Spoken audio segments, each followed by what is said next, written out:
Son las 2, la 1 en Canarias. Última hora en COPE. Estar informado. Los partidos políticos encaran este lunes una semana importante para cerrar las listas de candidatos. Intensa actividad interna también para confeccionar los programas electorales con los que presentarse a las generales del 23 de julio. Y eso sin perder de vista que el sábado se materializarán los pactos surgidos en los diferentes ayuntamientos españoles.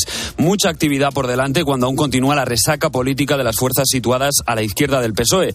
Mención especial a Podemos, que una vez más, in extremis, ha logrado un pacto para incorporarse a la coalición Sumar. Eso sí, una incorporación condicionada a la ausencia en las listas de Irene Montero y de Pablo Echenique. Y nos pedíais un acuerdo y lo hemos conseguido.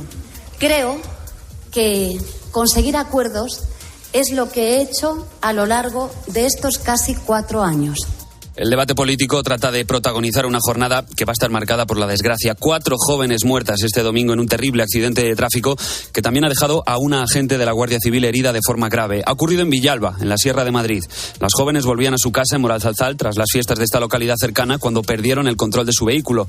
Hoy es el primer día de luto oficial en el municipio. Iranzu García, buenas noches. Buenas noches. Moralzarzal ha decretado 3 días de luto por la muerte de 4 jóvenes en la carretera M608. La conmoción en el pueblo es enorme por la edad de las jóvenes. Se trata de 3 amigas de 13, 15 y 16 años que estaban de fiesta en una localidad cercana, Collado Villalba. La hermana de una de ellas, de 26, fue a recogerlas y en el trayecto de vuelta se salió del carril y chocó contra otro coche, según cuentan fuentes policiales. En el otro vehículo iba esta mujer de 30 años que está recuperándose en el hospital con múltiples fracturas. Ángeles es una vecina del pueblo. Lo primero que he hecho ha sido llamar a mi hijo. Y mi hijo sí me lo ha confirmado y estoy destrozada. Es una carretera que se ha llevado muchas víctimas y se seguirá llevando muchas más víctimas mortales. No sé de quién es la competencia en este momento, no te sé decir, pero es una carretera peligrosa que ha truncado muchas vidas. Allí en el pueblo, el kiosco Puskas, un bar en la entrada, se ha convertido en un tanatorio improvisado donde han ido llegando a lo largo del día los amigos de estas jóvenes para apoyarse unos a otros en esta tragedia. El alcalde ha insistido en que este tramo de la carretera, en el que ha sucedido el accidente, es también bastante peligroso. Ya sabes, si estás al volante, circula con mucha precaución, que lo importante es volver a casa. Del exterior, el presidente de Ucrania, Zelensky, después de varias semanas en las que Kiev se han ido dando pistas, ha confirmado que ya han iniciado la contraofensiva en las regiones de Donetsk y Zaporizhia. En Ucrania se están llevando a cabo acciones de contraofensiva y ofensiva. ¿En qué etapa? No hablaré de ella. Creo que definitivamente sentimos todos esto. No confiaría en los canales de Telegram ni especialmente en Putin. Son palabras de Zelensky durante una rueda de prensa conjunta con el primer ministro canadiense, que este fin de semana ha estado en Kiev. En esa comparecencia, Justin Trudeau también anunciaba un nuevo paquete de ayuda militar a Ucrania y la participación de su país en el entrenamiento de pilotos ucranianos para el manejo de aviones de combate F-16. Con la fuerza de ABC. COPE. Estar informado. Y hablando de aviones, la imagen de este fin de semana nos lleva a un avión de la Fuerza Aérea Colombiana. Mora, ¿quieres? Un poquitico de mora para que vengas a ver qué tal te gusta. Y a poquitico, ¿sabe rico o sabe feo? Ese es el momento en el que un equipo de rescate atendía a los 4 niños que han sido localizados en la selva del Amazonas después de pasar 40 días perdidos. A esta hora, los pequeños de 13, 9, 4 y 1 año de edad se recuperan en el hospital de Bogotá. El presidente de Colombia, Gustavo Petro, ha visitado a los menores. Los médicos aseguran que, pese a todo, los niños se encuentran en condiciones clínicas aceptables, como apuntaba uno de los médicos que los atienden, Carlos Rincón. Y tiene algunas lesiones propias de la noxa que tuvieron que enfrentar en la selva en estos 40 días. Tienen algunas lesiones en tejidos blandos, picaduras, lesiones en la piel, pero realmente hasta el momento no hemos encontrado ninguna patología de gravedad para que sigan ustedes tranquilos. Y este domingo, Novak Djokovic ha hecho historia. El serbio ha conquistado su tercer Roland Garros y su 23º Grand Slam, que le sitúa por encima de Rafa Nadal. Una mala noticia para los españoles, pero una buena noticia para el tenis, porque la competencia continúa y esto no ha acabado aquí. Tienes más información en cope.es y ahora sigues en la noche de COPE con Adolfo Arjona. COPE. Estar informado.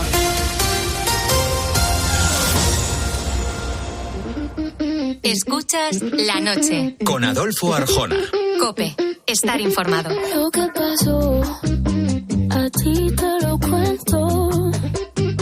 No creas que no dolió. Ya estamos al tanto de la actualidad. Oye, de los grandes líderes mundiales, lo conocemos casi todo. Sus ideales, los actos a los que acuden, su vida familiar, quienes forman parte de su círculo más cercano. Pero cuando digo casi todo, es casi todo. ¿O es que acaso los norteamericanos sabían que Kennedy estaba enfermo? ¿Y los franceses? ¿Sabían que Mitterrand tenía cáncer mientras gobernaba el país? ¿O aquí en España? ¿Qué sabemos realmente sobre el estado de salud de las últimas semanas de vida de Franco? Hoy aquí en La Noche de Arjona, la segunda entrega de un especial al que quisimos titular En el poder y en la enfermedad.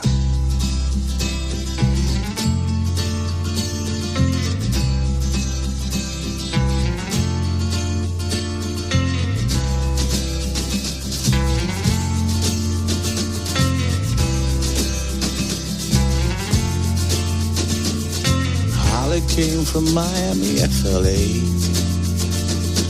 Hitchhiked away across the USA.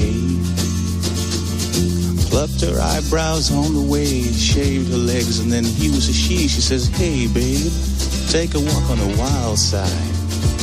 She said, hey, honey, take a walk on the wild side.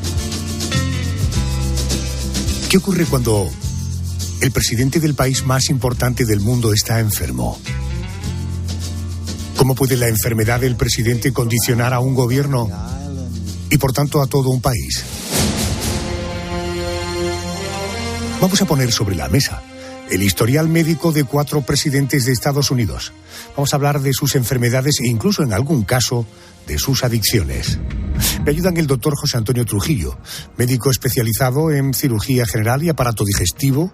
Nos va a ayudar a adentrarnos en las historias médicas de varios mandatarios que han marcado la historia de aquel país. Doctor Trujillo, buenas noches y bienvenido a la cadena COPE. Muy buenas noches, Adolfo, y a todos nuestros oyentes.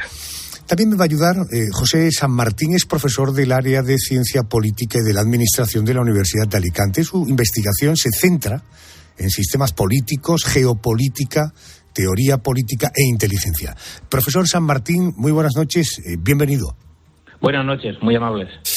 Doctor Trujillo, el primer presidente estadounidense del que vamos a hablar es probablemente el más popular, John Fitzgerald Kennedy, presidente entre el 61 y el 63. JFK sufrió la enfermedad de Addison.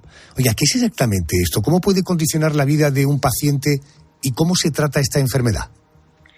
Pues la enfermedad de Addison que sufrió JFK, como tú bien has dicho, Adolfo, es una insuficiencia de las glándulas suprarrenales, que son unas glándulas que tenemos encima de los riñones y que producen una hormonas que son fundamentales para nuestro desenvolvimiento natural, ¿no? Son como los corticoides, ¿no?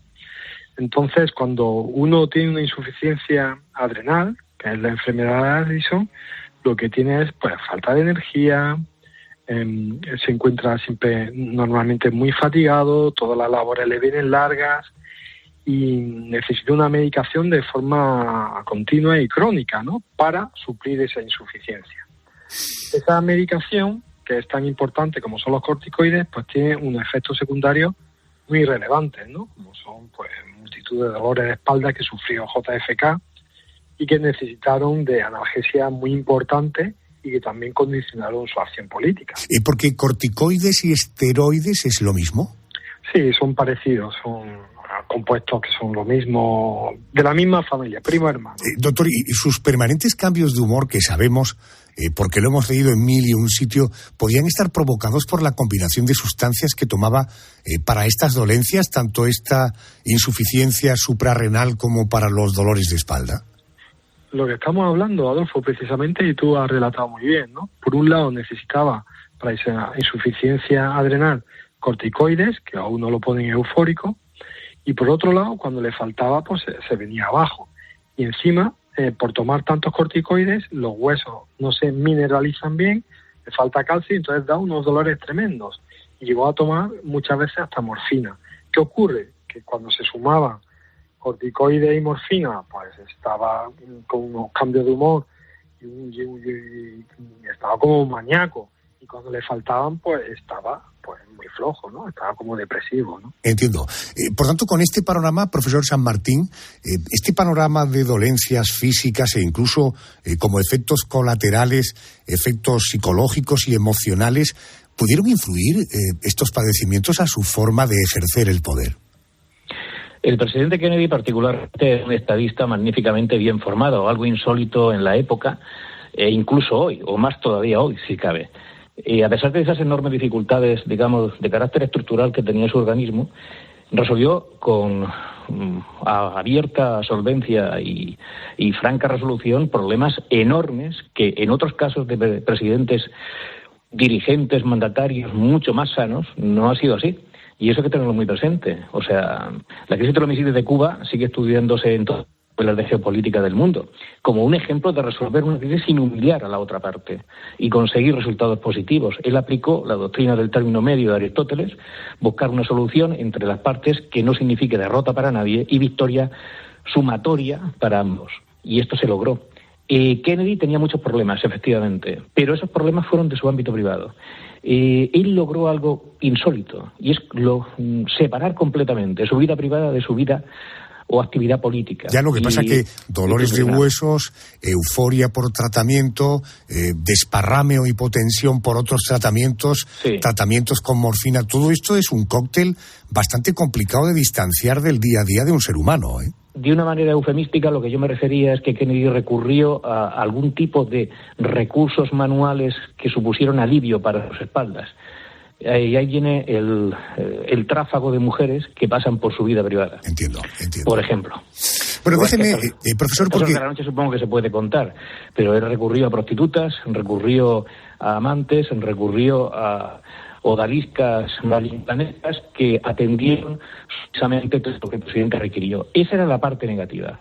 Eso hoy es imposible, y de hace mucho tiempo, porque puede ser susceptible de un chantaje, de una manipulación y de una crisis grave de seguridad para un mandatario de ese nivel. Pero en aquella época la CIA protegía completamente al presidente, además de todo lo que es el servicio secreto. Y eso realmente, la mayor parte de ese tipo de vida oculta, se supo muy posteriormente.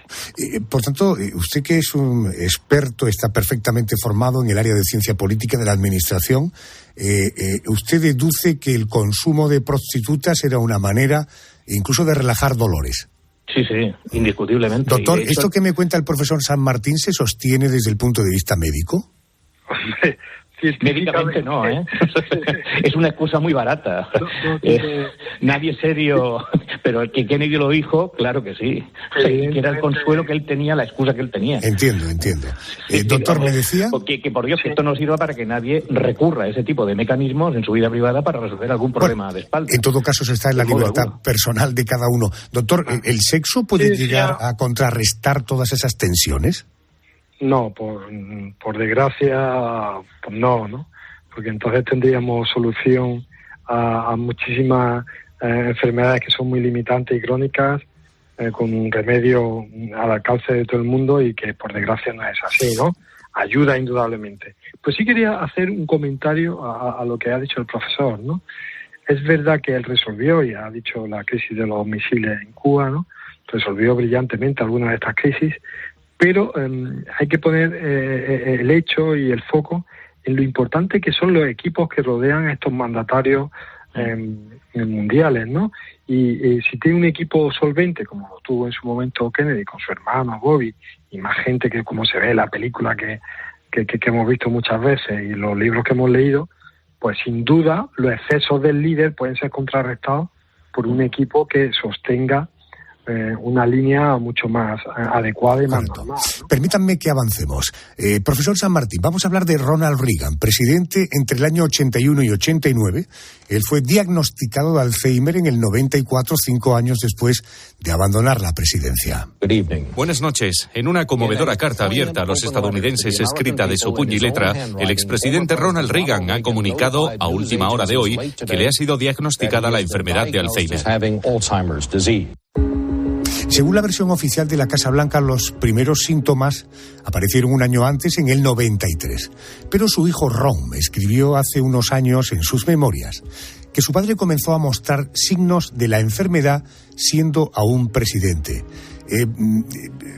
Doctor, en primer lugar, ¿cuáles son esos primeros síntomas que aparecen cuando el Alzheimer llama a nuestra puerta?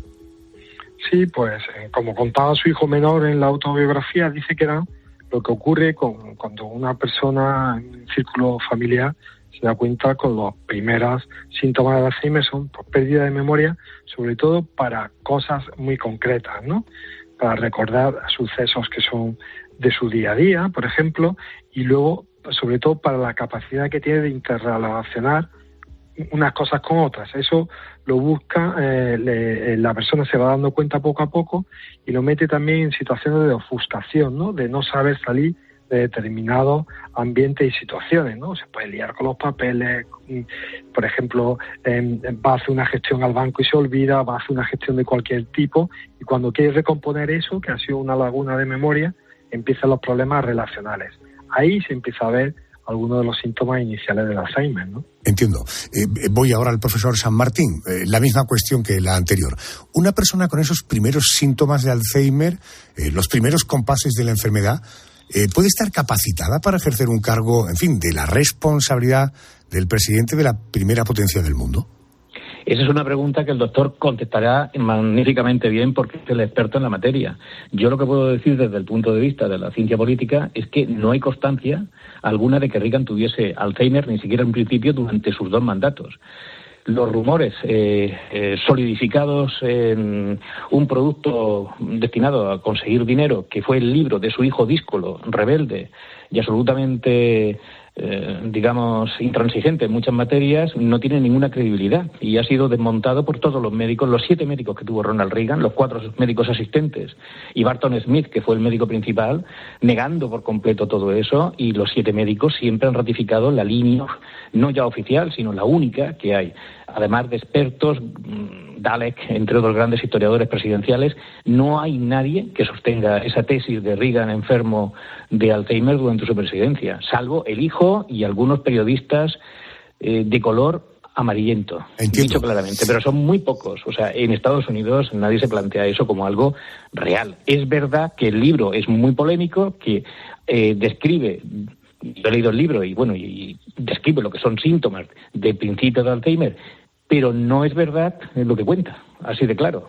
Se considera un libelo el libro, como tal. Entiendo. Entre otras cosas, profesores, no sé si estará de acuerdo conmigo, probablemente Ronald Reagan haya sido uno de los presidentes más brillantes que ha tenido la historia de las presidencias en Estados Unidos, ¿no? Sin discusión, y empezó como un presidente extremadamente impopular, digamos, en la parte mediática, no en la parte de social del pueblo, pero fue considerado luego un presidente realmente brillante en el sentido ejecutivo del término. Tenemos la muy mala costumbre, los académicos, los, entre comillas o sin comillas, intelectuales, los que tenemos o nos manejamos con libros, que si alguien no tiene una cultura formidable, pues digamos que está por debajo del nivel. Y es justo al contrario. Son los intelectuales los que generalmente han demostrado una incapacidad patológica para dirigir la cosa pública. Y son personas como Ronald Reagan los que resuelven problemas, no los crean. Los intelectuales suelen tener una decantación a generar problemas más que resolverlos, cosa que no ocurre entre los políticos prácticos y pragmáticos, que no es lo mismo ser práctico que pragmático. Vamos a hablar ahora de Richard Nixon, presidente entre 1969 y 1974, el presidente que dimitió por el caso Watergate. Cuentan las biografías que Nixon era alcohólico y que además tenía una enorme dependencia de los fármacos. Profesor San Martín, ¿esa adicción de qué manera influyó en su mandato presidencial? Digo, en las decisiones que tomaba siendo presidente de la primera potencia mundial. Por tanto, tenemos la perspectiva histórica de su gestión y, por otra parte, sabemos que era un hombre que abusaba de los fármacos y que además abusaba del alcohol. ¿La historia nos dice que asociar algún comportamiento suyo a estas adicciones? Aquí sí. Nixon efectivamente abusó del alcohol y de los fármacos, pero sobre todo fue en su etapa de mayor aislamiento social y mayor sufrimiento mediático por el caso Watergate, años 72, 73 y el año conclusivo 74, que fueron terribles para él. Y esa presión enorme a la que estaba sometido, él la desahogaba con ese tipo de excesos. Dicho eso, y al mismo tiempo, decisiones que tomase de forma desequilibrada, es complicado. Como muy bien ha explicado el doctor, el sistema presidencial norteamericano no depende de una persona, es un sistema. en el sentido pleno de la palabra. Y hay que pasar muy diferentes filtros. Incluso el presidente está sometido al sistema. Eso es una democracia constitucional. Es decir, si un presidente pretende tomar medidas que fuesen incluso contra la Constitución, tendría un problema ese presidente y no la Constitución. Eso hay que tenerlo muy presente. Y el sistema democrático norteamericano se defiende a sí mismo. Y si tiene que expulsar a un presidente, lo hará. Es verdad que Kissinger intentó, digamos, algunas medidas que fuesen aprobadas por Nixon, pero es verdad que siempre estuvo ahí Kissinger, siempre estuvo ahí un equipo muy bien pertrechado, que fueron los que pararon, digamos, los excesos que en algún momento, es verdad, Nixon intentó. Pero fue globalmente un presidente positivo. Logró éxitos enormes en geopolítica internacional y su gran logro, sin discusión, y eso se mantiene hoy día, es la reincorporación de China, la China comunista, como potencia regional habilitada dentro de Naciones Unidas. Que comentaba lo de Kissinger, fue secretario de Estado, es decir, el ministro de Exteriores. Se desclasificaron en el año 2004 bastantes documentos. En uno de ellos se relata cómo llama el primer ministro británico, pretende hablar telefónicamente con Nixon, y es Kissinger el que le dice a uno de los asesores que le diga que es mejor que Nixon no atienda la llamada porque está, abro comillas, cargado. Es decir, ha vuelto a recaer en la bebida. Doctor Trujillo, los relatos de quienes le acompañaron, hablo de Nixon, en sus últimas semanas en la Casa Blanca, antes de su dimisión, insisten en su dependencia del alcohol.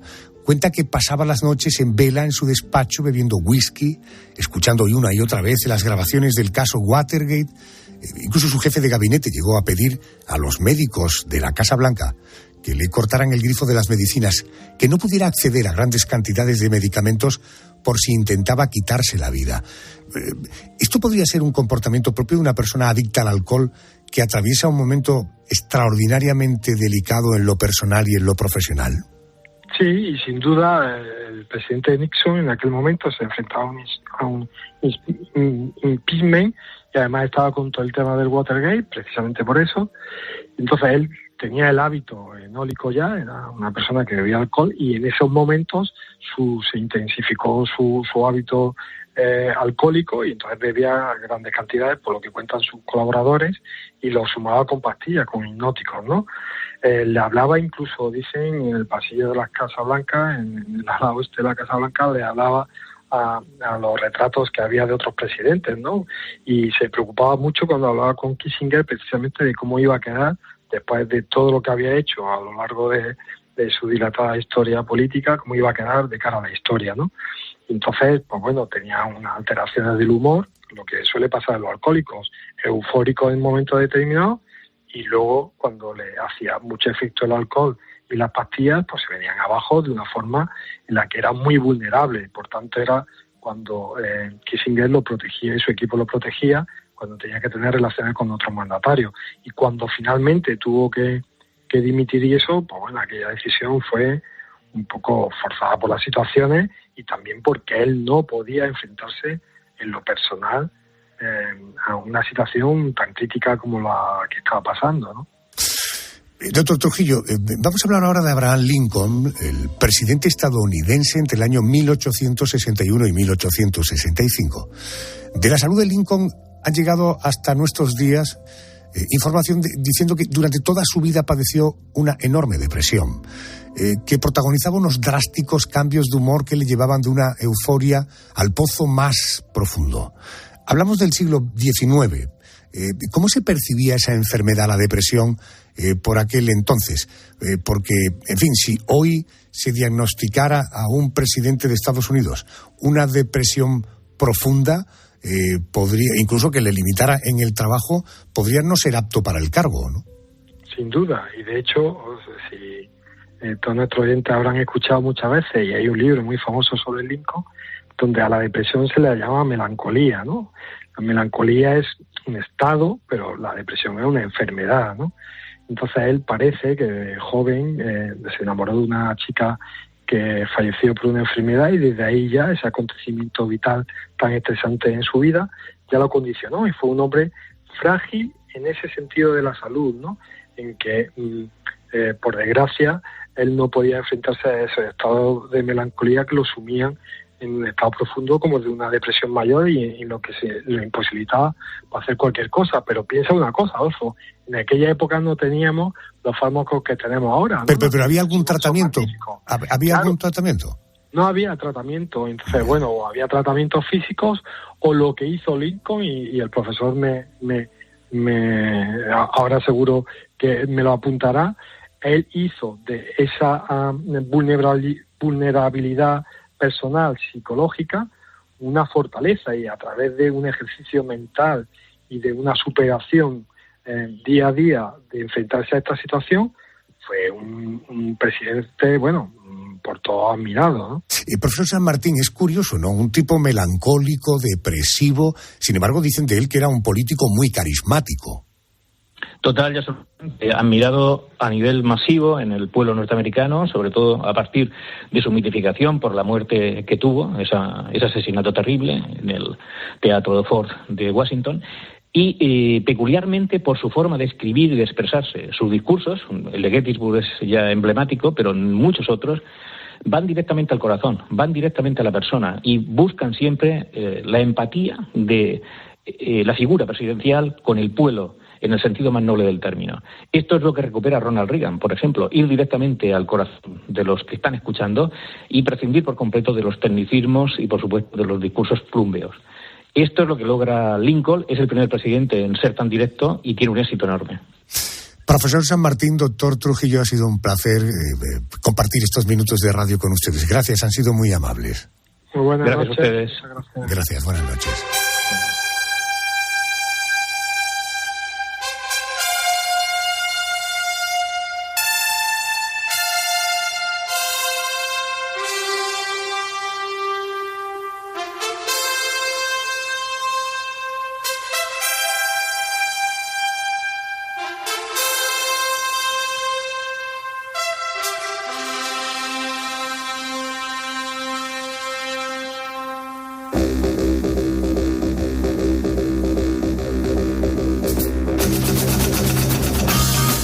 La siguiente parada nos lleva hasta Francia, hasta la Francia de la década de los años 80-90.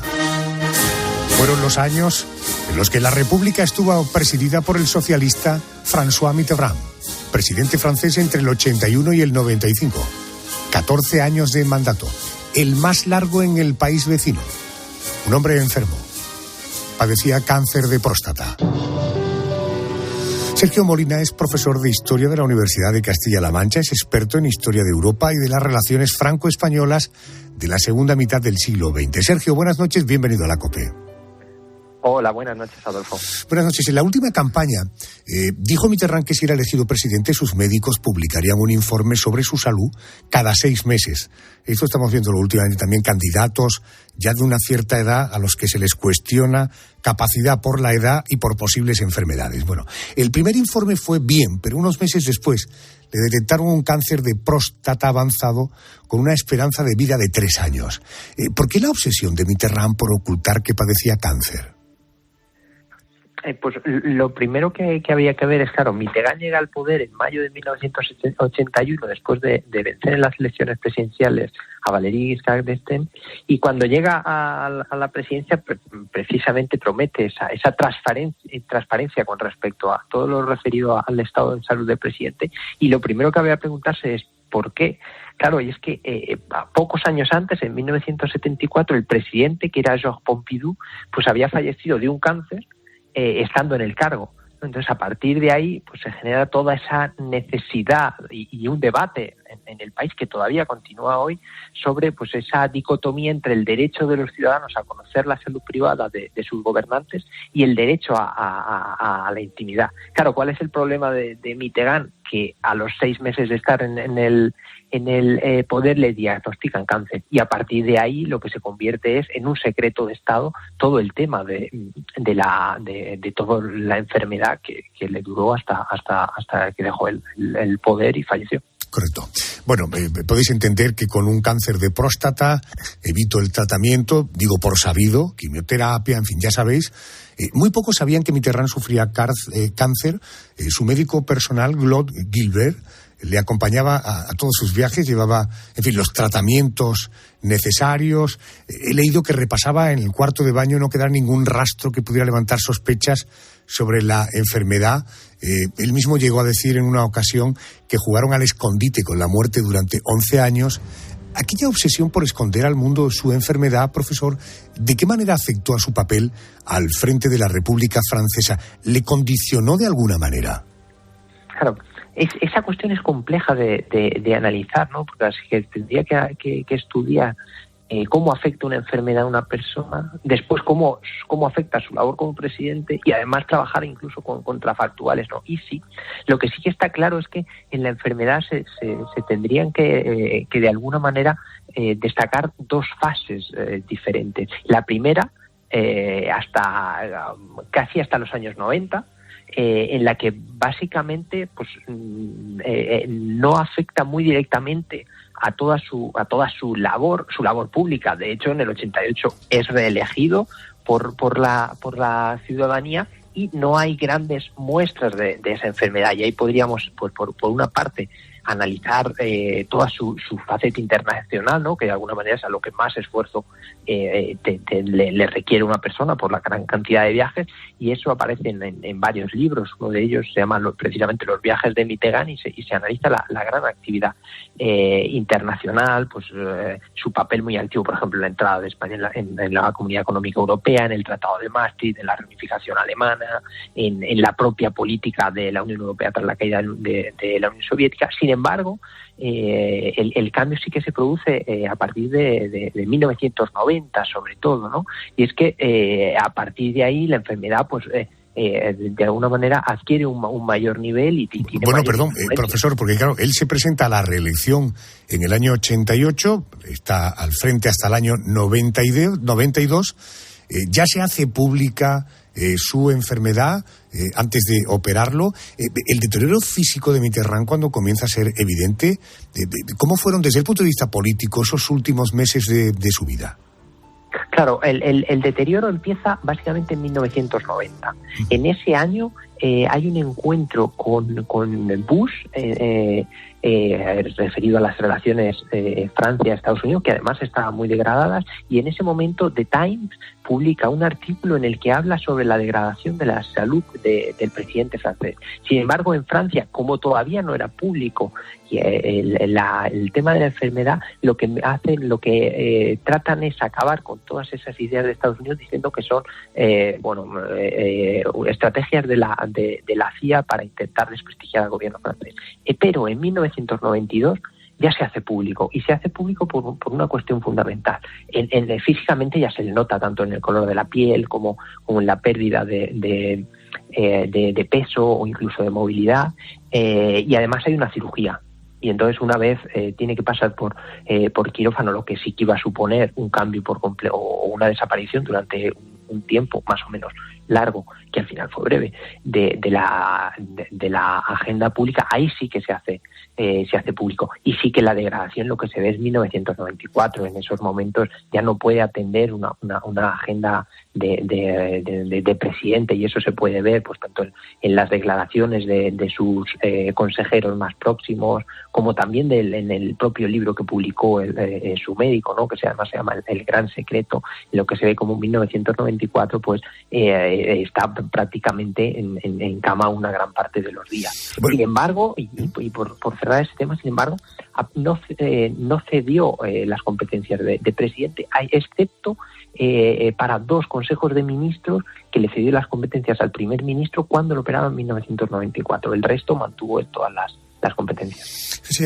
profesor Molina, en un momento ingresa en un hospital militar para hacerse unas pruebas. Lo hizo con un nombre falso. Advirtió al médico que no dijera nada, que esto se tenía que tratar como un secreto de Estado. Incluso ordenó que ni su mujer ni sus hijos fueran informados. Por tanto, estamos hablando de un secreto celosísimamente guardado, ¿eh? Sí, esto ocurrió precisamente al mismo detectar la enfermedad en 1981. Correcto. Él declara esta cuestión como secreto de Estado, y de la cual solo estaban informados sus 3-4 consejeros más íntimos, por ejemplo Jacques Attali, su propia secretaria, y el médico, y ya nadie más. Es decir, cada vez que había su familia, para nada, su mujer no lo supo prácticamente hasta los años 90, cuando ya era evidente. Y a partir de ahí, pues por ejemplo, hay toda una trama, toda una organización realizada además por el propio médico para llevar todas las pruebas con nombres falsos a través de otro tipo de pasaportes. François Mitterrand murió 8 meses después de terminar la presidencia. Murió en enero de 1996 tras abandonar voluntariamente la medicación. Profesor Molina, gracias por atenderme, muy amable, gracias y buenas noches. Muchas gracias, Adolfo.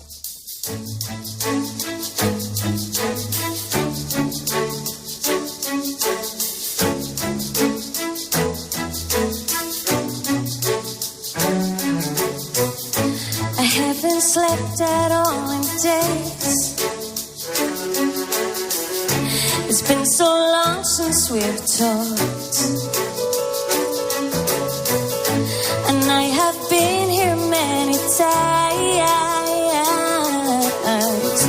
I just don't know what I'm doing wrong.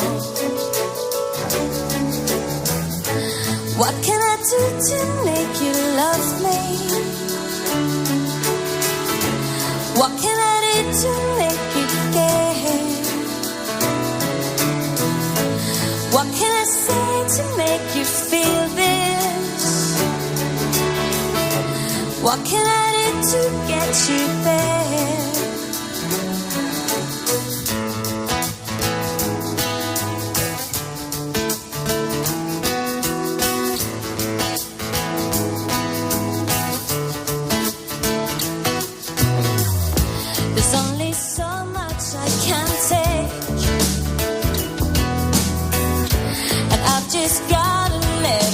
Avanzamos. Del mandatario que te voy a hablar ahora tiene 85 años. Fue uno de los hombres clave en la España del siglo XX. En los últimos tiempos ha corrido ríos de tinta sobre él, sobre su vida, sobre sus finanzas y también sobre su salud. Te hablo de Juan Carlos I. Esta noche nos preguntamos, ¿cuál es en realidad el estado de salud del rey emérito y sus padecimientos han podido condicionar algunas de sus decisiones? Me acompaña César Alcalá, compañero periodista, es historiador también. César, buenas noches y bienvenido a COPE. Muy buenas noches, Adolfo. ¿Es cierto eso que dicen, que el emérito le molesta mucho que se especule con su salud? Porque no es algo que esté ocurriendo ahora, que tiene 85 años, sino que viene ocurriendo desde hace ya bastante tiempo, ¿no? Sí, siempre le ha molestado bastante. También ha tenido él siempre se ha hecho revisiones, se ha cuidado bastante en el sentido médico y nunca le ha gustado de que se supiera de que iba a tal o cual hospital o clínica para hacerse revisiones, tanto en Barcelona como en Navarra. Y bueno, claro, a ver, el deterioro físico que tiene hoy en día, pues evidentemente es de una persona de 85 años y bueno, que ha tenido una vida muy ajetreada, pero no le ha gustado nunca, ¿no? La verdad es que ha sido una persona que ha sido muy reacia en que todo el mundo supiera. Supongo que esto también debe ser una parte dentro de la política y de jefe de Estado, de que no se viera que hubiera una debilidad en él, ¿no? Entiendo, César. Déjame que te cuento, año 2011. Año 2011, hace de esto 12 años. En un acto en la Zarzuela, los periodistas le preguntaron cómo estaba, porque se acababa de anunciar que le iban a operar la rodilla. Su respuesta fue: estoy fatal, fatal. Como lo que os gusta es matarme y ponerme un pino en la tripa todos los días, en la prensa, eso es lo que hacéis en la prensa siempre. Vamos a escucharlo. ¿Qué tal? ¿Cómo se encuentra, señor? Pues yo le veo fenomenal. Fatal. Salimos un momentito, gracias. Vamos a salir un momentito. ¿Cómo afronta la operación? Es matarme y ponerme un pino en la tripa todos los días en la prensa. Eso es lo que hacéis, la prensa. Si quiero saludar a Jesús Roca, es médico del grupo de traumatología del Hospital Quirón Salud Málaga. Doctor Roca, muy buenas noches, bienvenido a la cadena COPE. Hola, buenas noches, Adolfo. Oiga, doctor, a lo largo de su vida Juan Carlos I se ha sometido a una veintena de operaciones, varias intervenciones de cadera, la operación de rodilla, un carcinoma, un nódulo en el pulmón, bypass en el corazón. ¿Pasar tantas veces por el quirófano le pasa factura al cuerpo de alguna manera? Bueno, uno acude a cirugía porque en principio vas a mejorar tu calidad de vida. Eso desde luego. O sea, ya hay patología que requiere intervención quirúrgica, hay patología que requiere primero intervención médica y acaba en quirúrgica. Normalmente cuando una persona realiza una cirugía es porque va a ir a mejor. Lógicamente, una cirugía es una agresión al cuerpo humano y esa agresión nuestro cuerpo tiene capacidad de recuperar la homeostasis, de recuperar el equilibrio y encontrarse mejor. Normalmente las cirugías en general aumentan con nuestra edad, con la edad obviamente, y aumentan con el estado o el potencial de salud que tenga cada individuo. Usted, además de traumatólogo, es profesor del máster en preparación física y readaptación deportiva al fútbol de la Universidad Internacional de La Rioja. Oiga, de Juan Carlos I sabemos que ha sido siempre un gran amante del deporte, ha sufrido diferentes lesiones. ¿De qué manera las lesiones deportivas dan la cara con el paso de los años? Es decir, cuando una persona ya es mayor, ¿pueden aparecer dolores o molestias relacionadas con aquellas antiguas lesiones? Bueno, muchas veces, las lesiones deportivas, piensen que el aparato locomotor del cuerpo humano está compuesto siempre por una estructura pasiva y una estructura activa. Una estructura pasiva, ligamentaria, tendinosa y activa muscular. Obviamente, cuando hay una lesión muscular o hay una intervención directamente en alguna articulación o hay algo similar, se produce a veces una ruptura de la biomecánica de esa extremidad o de esa parte de nuestro cuerpo. Y lógicamente lo que eso tiene que llevar siempre, tiene que conllevar siempre una buena rehabilitación, primero una buena intervención médica o médico-quirúrgica, una buena rehabilitación y luego una buena readaptación de los sujetos, de manera que esa biomecánica recobre. Obviamente, si has tenido una lesión grave sobre todo en alguna articulación, con el paso del tiempo, cuando hay un deterioro del cuerpo humano y un deterioro de nuestros sistemas de formación de colágeno, con la formación de nuevas estructuras, pues claro, dan la cara y reaparecen. Es verdad que hoy en día con algunas terapias, como la terapia biológica, con la inyección de plasma rico en plaquetas, de ácido hialurónico, con los readaptadores que hay específicamente bien preparados actualmente, todas estas secuelas, podríamos decirle, o estas disfunciones biomecánicas, lógicamente se atenúan con la edad, y de hecho hoy en día podemos ver incluso futbolistas o deportistas que alargan mucho su carrera deportiva. Doctor Roca, al rey emérito llevamos años viéndole con muleta, con bastón. Cojear es casi una característica de su manera de andar. ¿Cuáles son sus problemas de movilidad? Bueno, yo en el caso del rey emérito lo desconozco. Yo sí lo desconozco porque no es paciente mío y ojalá lo hubiera sido, ¿no? Pero esa cojera puede ser por causas, resumiendo, pueden ser por causas estructurales o deformidades en hueso y articulaciones, por ejemplo, acortamiento de miembros inferiores o alargamiento de otro, anquilosis, o sea, que esa articulación no tenga el rango articular que necesita para hacer ese gesto, que sea antiálgica. También vemos cualquiera de nosotros cuando tenemos un dolor. ¿Qué es lo que hacemos? Lo que hacemos es, si es en el miembro inferior, cambiamos el patrón de marcha. Normalmente la fase de apoyo la hacemos más corta para que no duela. Puede ser debido a problemas neurológicos, que son problemas más amplios, que lo vemos a veces por la calle, o sea, una marcha espástica o atáxica, o unos problemas, por ejemplo, que vemos son más neurológicos, más de ACV. Y luego, algo que se puede ver muy comúnmente y que a veces en deportes y en patología musculoesquelética muy normal es debilidad o disfunción de algunos grupos musculares o grupos en concreto. Por ejemplo, debilidad muscular del glúteo medio, que son músculos importantísimos para la marcha, porque el glúteo medio lo que hace es estabilizar nuestras pelvis, nuestras caderas, sobre todo en la fase de apoyo y de oscilación.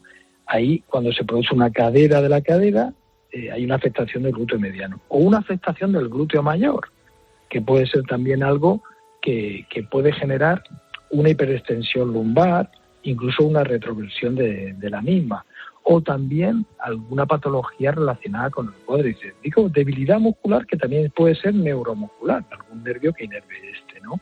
O del tríceps sural, o sea, del tríceps sural me refiero a los gemelos y al sóleo, fundamentalmente. Si te das cuenta, Adolfo, hay un conjunto de tipos de marcha que realmente te pueden dar un conjunto de patología que lo vas a ir viendo, ¿no? Entonces, cuando se producen cirugías de cadera, normalmente se restablece la marcha de forma normal, pero claro, hay muchos tipos de marcha patológica y que son debidas a muchas patologías, ¿no? Hay que trabajar eso, ¿vale?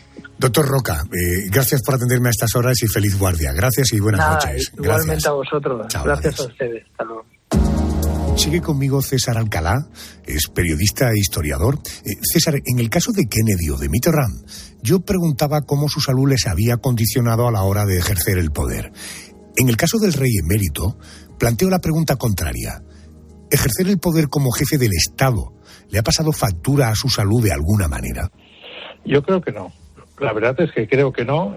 Lo que le ha podido dañar la salud, digamos, son los años y, digamos, los excesos que uno puede cometer a lo largo de los años con el deporte. Ha sido una persona que ha hecho mucho deporte y,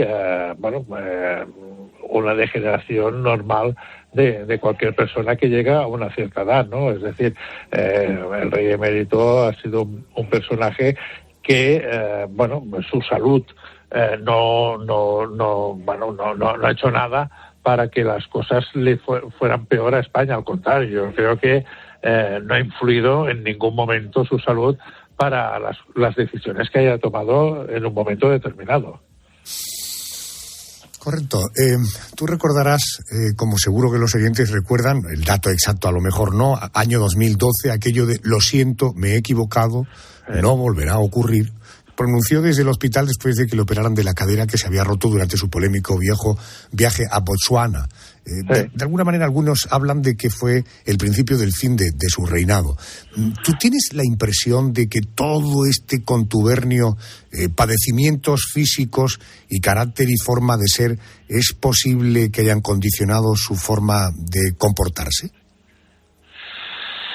Bueno, yo creo que él, tenemos que agradecerle muchísimas cosas a Juan Carlos I. Estamos como estamos y hoy en día estamos tú y yo hablando en gran medida gracias a él y a toda la libertad que se dio en un momento determinado después de todo lo que pasó de la dictadura. Y bueno, él tuvo una vida paralela, evidentemente, como todos la podemos tener, ¿no? Con más excesos, menos excesos. Bueno, esto llega un momento que, ya se decidirá en su momento. El problema es que hay muchísima gente que hoy en día ya está, digamos, juzgándolo por ciertas historias que han pasado y ciertos hechos que están saliendo a la palestra, ¿no? Pero yo creo que en el fondo, es decir, con el paso del tiempo y desgraciadamente, y ya lo sabemos que históricamente cuando la gente se muere es cuando realmente se demuestra quién ha sido el personaje. Yo creo que Juan Carlos I es un personaje que está dentro de la historia de España, seguirá estando dentro de la historia de España y a pesar de que muchos hoy en día renieguen de su figura, pues los que reniegan de su figura pueden hacerlo gracias a él. ¿Cómo se encuentra su majestad desde el punto de vista de la salud? ¿Sabes algo? En fin, con los achaques propios de un hombre de 85 años y con ese expediente médico, más allá de eso, ¿disfruta de una buena salud? Yo creo que sí, que disfruta de buena salud. Lo vimos hace poco, ¿no? Cuando ha estado en San Chencho, es decir, claro, tiene grandes problemas de movilidad, evidentemente. Se le ha operado de una cadera.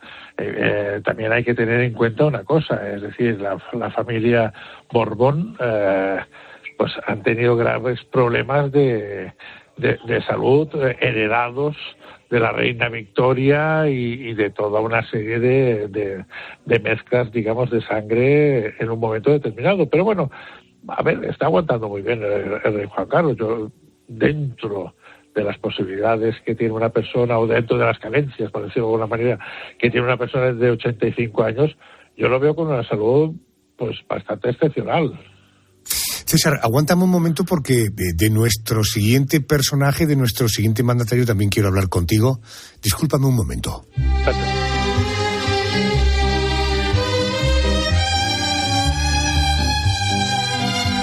Strange dear, but true dear.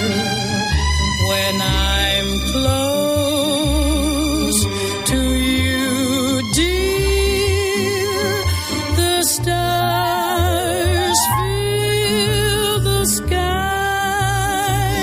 Oficialmente la fecha de su muerte fue el 20 de noviembre de 1975. Aunque siempre se ha especulado con que el fallecimiento se había producido como poco el día anterior. Españoles, Franco ha muerto. Franco falleció a los 82 años, aquejado de una salud muy debilitada. ¿Cómo fueron las últimas semanas de vida del dictador? César, continúas por ahí, ¿verdad? Sí, continúa aquí, Adolfo. Antes de hablar del final, hablemos del durante. Además de las secuelas por heridas de guerra por un accidente de caza, Franco sufría Parkinson. Sí. ¿Cómo fue avanzando la enfermedad y cómo la compatibilizó con su cargo de jefe de Estado? Porque muchos recordarán la imagen temblorosa de Franco, pero ¿se sabía que Franco tenía Parkinson? No, evidentemente no. Estamos hablando de una España dentro de una dictadura en la cual el jefe del Estado evidentemente no podía ser débil, es decir, tenía que ser una persona con una salud de hierro. Y aparte del Parkinson que tú estás diciendo y los últimos años de su vida, sobre todo los 2 últimos años de su vida, pues todo lo que salía en las noticias era que Franco tenía una salud de hierro. Y evidentemente esto es lo que estuvieron vendiendo durante muchísimos años. ¿Que podía haber tenido achaques? Evidentemente, como todo el mundo. Pero lo que salía en la prensa es que Franco, bueno, pues no le pasaba nada de todo esto y que, bueno, era un superhéroe, por decirlo con una terminología de hoy en día. Entiendo. El 12 de octubre de 1975, el dictador protagonizó su último acto público. Franco vivió una larga agonía. ¿Cómo fueron aquellas últimas semanas? Porque hubo de todo, trombosis, problemas renales, sí, parálisis intestinales, tremendo, ¿no?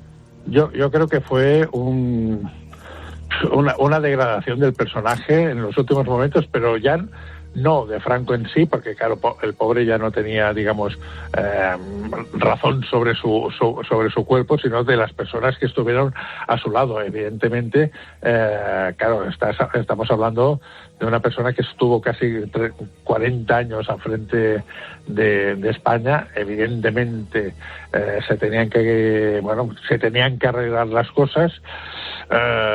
Tuvo la mala suerte de tener todas estas enfermedades que ninguna de ellas le ocasionaron una muerte inminente y, claro, todas las personas que estaban a su alrededor, Arias Navarro, el Marqués de Villaverde y todos los personajes, digamos, que estaban alrededor de su dictadura, pues tuvieron que, bueno, dar su opinión y tenían que hacer lo que ellos consideraban pues aquello que se dijo en su momento, ¿no? Atado bien atado, es decir, la dictadura tenía que continuar el mismo gobierno y en ningún momento pensaron de que España podía ser un país democrático, con lo cual tuvieron que alargarlo todo pues el máximo posible. Porque, perdón, no era la sucesión de un mandatario, estábamos hablando de la continuidad o no de un modelo, de un sistema, ¿no?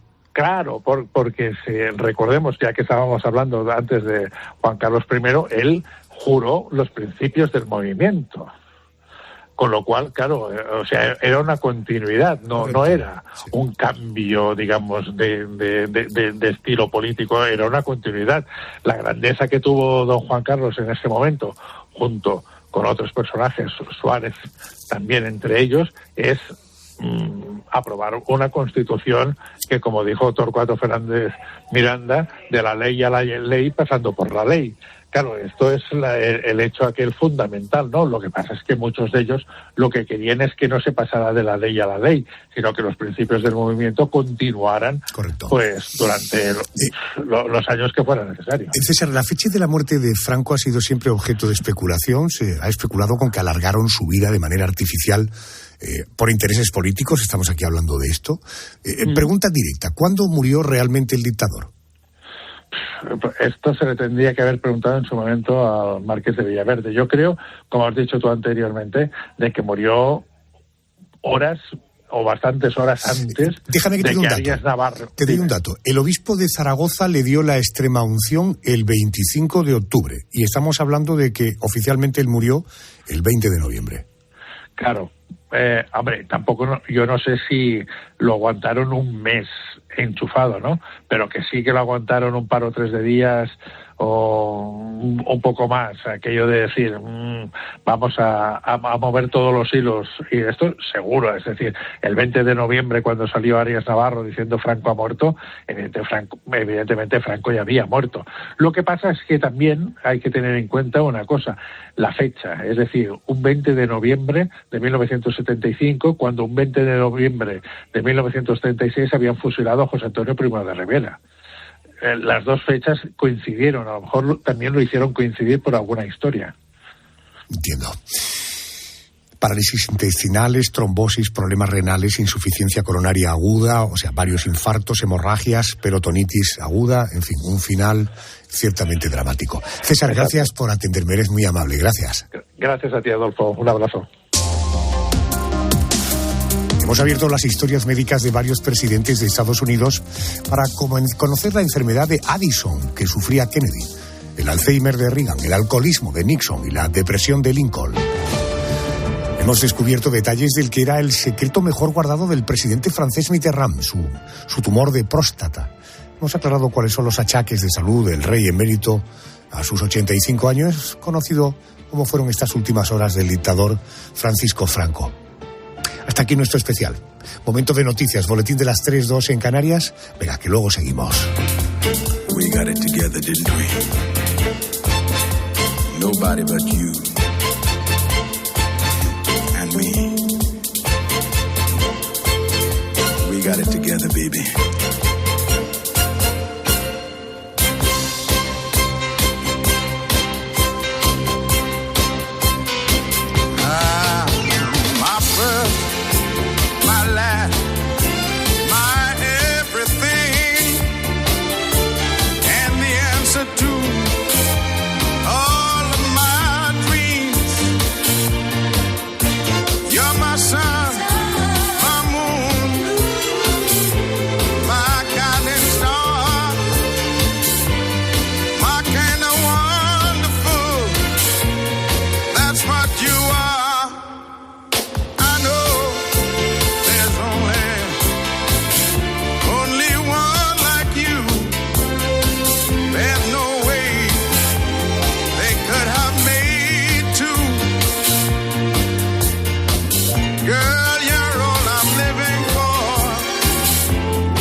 Escríbenos en Twitter, en @cope y en facebook.com/cope.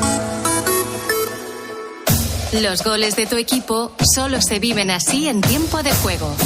Balón para Jordi Alba. ¡Qué bueno! William José, gol del Betis. ¡Gol! Remata el gol de Rodrigo. Tiempo de juego, el número 1 del deporte. Ataca el Atlético, Rubén. ¡Gol!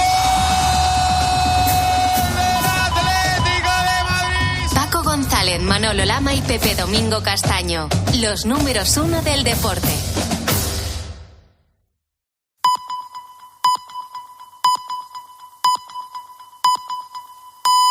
Son las